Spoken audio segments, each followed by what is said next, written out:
Ayan mga ka-hearty, hindi namin alam na manganganak si Luna ngayon. Opo, yes, ngayon.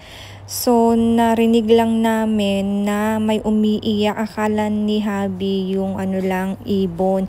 Pero sabi ko, baka nanganak na si Luna. Tapos bigla siya lumabas. Nanganak. Mga ka-hearty, tatago si Luna dun, oh. Hindi namin makuha. Hindi pa siya nanganganak. Yung iba nasa loob pa ng tiyan niya. Luna, come here. Luna. Mga ka-hearty, sarado pa yung bed. Hindi namin siya madala. Mamaya po bukas mga 10:30 to 11. Hindi pa lumalabas yung ibang anak niya. Sa pa lang. So, ayan. Lalagyan na namin siya dito. Tapos si Luna nandito sa may batya. Hinahaplos ko yung tiyan. Pagkain niya ni Luna kanina kasi ayaw dun lumabas sa may ilalim ng upuan. Kaya binigyan namin ng pagkain. Tumalon. Hinahaplos ko yung tiyan ni Luna. Kasi isa pa lang lumabas. Wala pa yung iba. Hindi ko alam kung isa lang ba anak nito o... Pero malaki pa yung tiyan niya. Malaki pa yung tiyan. Yan siya, oh. Naghahanap siya ng katabi. So, nilagay ko dun yung anak niya sa loob. Ay, sana, hindi na makita. So, mga ka-hearty, nilagay na namin siya dyan. Kasi si Luna, tumatakbo siya. Tsaka, so, kala namin, kasi tutulog kami, akala namin, bird, ibon may pumasok sa loob. Kasi hindi naman ito namin sinasara. Tapos sabi niya, nagising siya. Pero nauna ako nagising sa kanya. Sabi niya, may narinig siya. Sabi ko, may narinig din ako. Ano kaya yun? Oh, mga ka-hearty, lumabas yung dalawa doon. Tapos, ngayon dadalhin na namin sila sa vet. Nilagay ko na si Luna dyan. Dami niyang lugo. Yung isa, hindi niya pa nakakain yung anong tawag doon? Pusod ba yun? Yung dalawa, wala na eh. Nilagay na namin siya dyan sa loob. So, ayun mga ka-hearty, dali na namin sa vet. Lumabas na yung dalawa.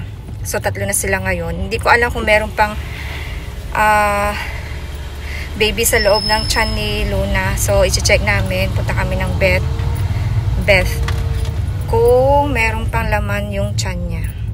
Nanaginip ako last week eh. Sabi ko, nanaginip ako nung galaw-gaw. Nanaginip ako ng pusa, nanganganak. Tapos nakita ko ang dami niyang anak. So, yun ba, sign ba yun na nanganganak ngayon si Luna? Kasi last week nanaginip ako, sabi ko, ang daming pusa, tapos may nanganganak na pusa. So, yun. Nalakad na kami. Buti lang, malapit dito yung yung vet. Behave lang si Luna. Gusto niya na lumabas. Ito na kami sa vet. So, ayan mga ka-hearty, grabe ang tagal namin naghintay dyan. Sobrang tagal, 3 oras kami inabot kay hintay. Parang nilalamig na nga sila dyan kasi ang lakas ng aircon. Pati nga ako nilalamig dyan eh. Yan, nilalamig din si Luna. So, ayan, nakapasok na kami dyan. So, hinintay na lang namin kung So, i-check muna natin sila sa loob kung okay ba. Kasi patatanggal namin yung parang natira. Yung yung pusod ba doon, hindi natanggal. So, kailangan tanggalin nyo. Kaya pina-check namin. At saka pina-check din namin si Luna kung okay ba. Siguro nanganak siya ng mga 7:10 or 7:15. Kasi yung lumabas kami, narinig namin may umiiyak na parang ewan. Sabi pa nga ni Habi is ibon. Sabi ko, hindi, parang nanganak na si Luna. Kasi yung iyak is pusa. Actually, nauna akong nagising sa kanya.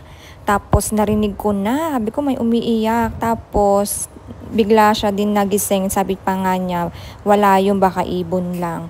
Pero yung tinignan niya, lumabas siya mismo dito sa may salas, yung pala talaga nanganak na si Luna. Pero isa pa lang yung baby lumabas sa kanya. Tapos, nung naghihintay pa kami ng mga ilan minutes, wala, hindi lumalabas yung baby niya. Tapos pumasok muna kami sa kwarto. Tapos, nung mga 9 o 8:55, lumabas yung baby niya. Dalawa na lumabas yung... So, noong una akala ko may baby pa sa loob ng tiyan niya. So, sabi ko, bakit ang bigat pa ni Luna? Baka sa gatas kaya mabigat si Luna.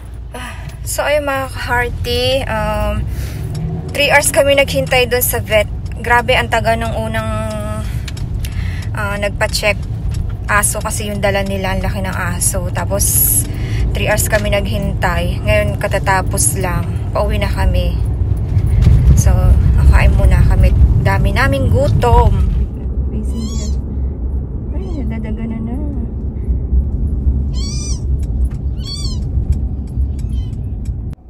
Mga ka-hearty, kita nyo ba? Mga ka-hearty, parang hinihingal siya, oh. Thank you for watching mga ka-hearty. To be continued.